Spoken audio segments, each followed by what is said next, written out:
Welcome to Tanjina's recipe. আশা করি আপনারা সবাই ভালো আছেন। আজ আমি আপনাদের মাঝে হাজির হয়েছি খুবই সহজ একটা রেসিপি নিয়ে এবং খুবই সহজভাবে তৈরি করে দেখাবো। তা হচ্ছে ছোলা দিয়ে ভিন্ন স্বাদের নুডলস রান্নার রেসিপি। চলুন তাহলে শুরু করা যাক। এখানে চুলার মধ্যে একটা প্যান বসিয়েছি, তার মধ্যে আমি পরিমাণ মতো তেল দিয়ে দিলাম। এখন আমি এখানে 4টি ডিম ফেটিয়ে নিয়েছি। ডিমটাকে একটু ভেজে নেব, ভেজে তারপরে কুচি কুচি করে কেটে নেব। আর এখানে 3টি ম্যাগি নুডলস নিয়েছি, এটাকে আমি পাশে একটা চুলার মধ্যে হাঁড়ি বসিয়েছি, পানিটা গরম হয়েছে, ওটার মধ্যে আমি এটা সিদ্ধ করে নেব। আর এখন ডিমটাকে উঠিয়ে নিচ্ছি। আর নুডলস সিদ্ধ করাটা কম বেশি সবাই জানে, প্যাকেটের গায়ে লেখা থাকে 2 থেকে 2.5 মিনিট লাগে নুডলসটা সিদ্ধ করতে। তো চুলায় প্যানে আরও একটু তেল দিয়ে দিলাম। এখন এখানে আমি পেঁয়াজ কুচি নিয়েছি 1/2 কাপ পরিমাণের। এখন পেঁয়াজটা দিয়ে তারপর নেড়ে ছেড়ে নিচ্ছি। আর দিয়ে দিলাম 4টি কাঁচামরিচ ফালি করে। এখন দিয়ে দিচ্ছি নুডলসের মশলা। এখানে নিয়েছি 1.5 টেবিল চামচ নুডলসের মশলা নিয়েছি। আমি এখানে কিছুটা দিয়েছি, বাকিটা পরে দেব।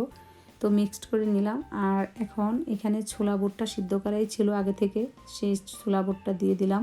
তারপর কিছু সামান্য গাজর কুচি দিয়েছি। আর এখানে 2 টেবিল চামচ সয়া সস নিয়েছি, সেটাও দিয়ে দিলাম। এখন ঢাকনা দিয়ে ঢেকে রেখে দেব 2 থেকে 3 মিনিটের জন্য। তো 3 মিনিট পর ফিরে এলাম। এখন স্বাদ মতো একটু লবণ দিয়ে দিলাম। এখন নেড়ে চেড়ে নিচ্ছি।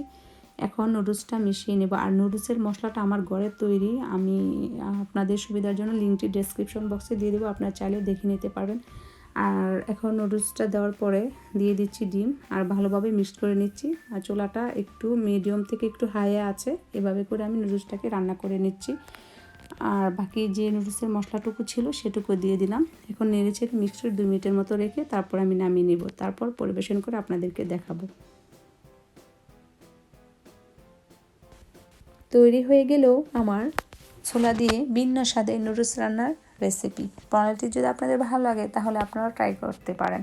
আমাকে কমেন্ট করে জানাবেন কেমন হয়েছে। আপনারা যদি আমার রেসিপি দ্বারা উপকৃত হন তাহলে প্লিজ আপনাদের ফ্রেন্ডস এবং ফ্যামিলিদের সাথে শেয়ার করুন এবং আমার ভিডিওটি লাইক ও চ্যানেলটি সাবস্ক্রাইব করে আমার সাথেই থাকুন। আজ এ পর্যন্তই। সবাই ভালো থাকুন, সুস্থ থাকুন। আল্লাহ হাফেজ।